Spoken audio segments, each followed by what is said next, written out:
Sabe, diante de uma dificuldade ou daquele aparente silêncio de Deus, as Escrituras nos mostram que existem basicamente dois caminhos. Um deles leva ao crescimento, mas o outro leva à incredulidade.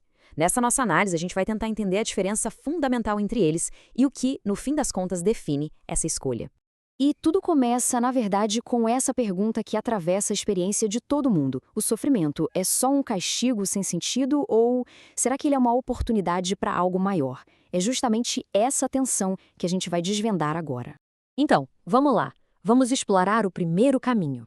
Essa é a jornada daquela pessoa que, mesmo no meio do sofrimento, não enxerga um fim, mas sim um meio.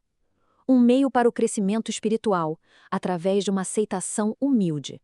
À primeira vista, essa exortação de Santiago soa como um paradoxo, não é mesmo? Alegrar-se nas provações? Como assim? Mas é aqui que está o ponto central desse primeiro caminho. Não é uma alegria superficial, claro, mas sim aquela convicção profunda de que por trás da dor tem algo de muito valor sendo construído. E para a gente entender o porquê dessa alegria, a teologia nos apresenta um conceito muito poderoso, a pedagogia da provação. A ideia, basicamente, é que a dificuldade age como um professor, sabe? Um mestre que vai moldando e fortalecendo o nosso espírito. A provação, vista desse jeito, não é abandono, mas uma forma de educação da alma. E olha, os grandes pensadores da igreja aprofundaram muito essa visão. Para Santo Agostinho, por exemplo, as provações são um sinal de eleição, um sinal do amor de Deus, e não de abandono. Já São Tomás de Aquino, ele nos ensina que a paciência na dificuldade que gera uma obra perfeita. Ambos entendiam que, muitas vezes, a tribulação pode ser aquele remédio amargo que cura o orgulho de uma vida fácil demais. Essa perspectiva ecoa de um jeito muito pessoal na voz do salmista. Repare que ele não diz apenas que foi humilhado, mas que foi bom ser humilhado. É a experiência da própria fraqueza que abre espaço para um aprendizado mais profundo, uma compreensão que vai além da teoria e se torna real, vivida. Mas existe um caminho oposto, que se contrasta de forma radical com esse primeiro. É o caminho que é marcado pelo orgulho e pela exigência de provas, uma mentalidade de pura desconfiança. O Evangelho de São Marcos nos apresenta bem essa cena. Os fariseus, eles se aproximam de Jesus, mas preste atenção na intenção, que o próprio texto deixa clara. Eles não buscam um sinal para crer, mas para pô-lo à prova. A intenção não é de abertura, é de desafio. A reação de Jesus aqui é incrivelmente reveladora. Não é uma reação de raiva, mas de uma tristeza profunda.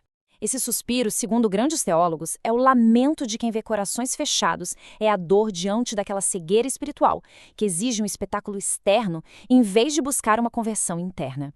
E aqui o contraste fica bem claro, né? De um lado, a gente tem a aceitação, a confiança e a busca por sabedoria. Do outro, a exigência, a dependência de provas e a imposição de condições. São duas posturas espirituais que são, na essência, opostas diante do mistério. Então fica a pergunta, por que essa exigência de um sinal é vista de forma tão negativa? Afinal, não é natural querer ter certeza?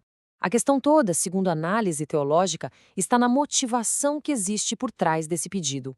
E aqui está o ponto crucial. A exigência contínua por provas pode ser, na verdade, um disfarce para um coração que já se decidiu pela descrença. Quando a vontade de não crer já está ali, presente, nenhum milagre, nenhum sinal espetacular vai ser suficiente para mudar essa decisão interior. E tudo isso nos leva à conclusão desta análise. Esses dois caminhos não são apenas ideias abstratas, sabe? Eles representam uma escolha consciente, uma postura que se adota diante da vida e de Deus. Essa análise toda nos aponta, então, para 3 conclusões bem práticas. Primeiro, não impor condições a Deus. Segundo, aceitar as provações como uma escola de santidade, de aprendizado. E terceiro, pedir, com fé, a sabedoria para enxergar as coisas a partir da perspectiva de Deus. E a gente termina com esta oração do salmista, que resume perfeitamente a essência daquele primeiro caminho. Não é um pedido por provas ou por uma vida sem dificuldades. É um pedido humilde para aprender. Uma busca por bondade, disciplina e conhecimento que se baseia na confiança. Isso nos deixa com uma reflexão final. Qual desses caminhos ressoa mais com a nossa própria jornada?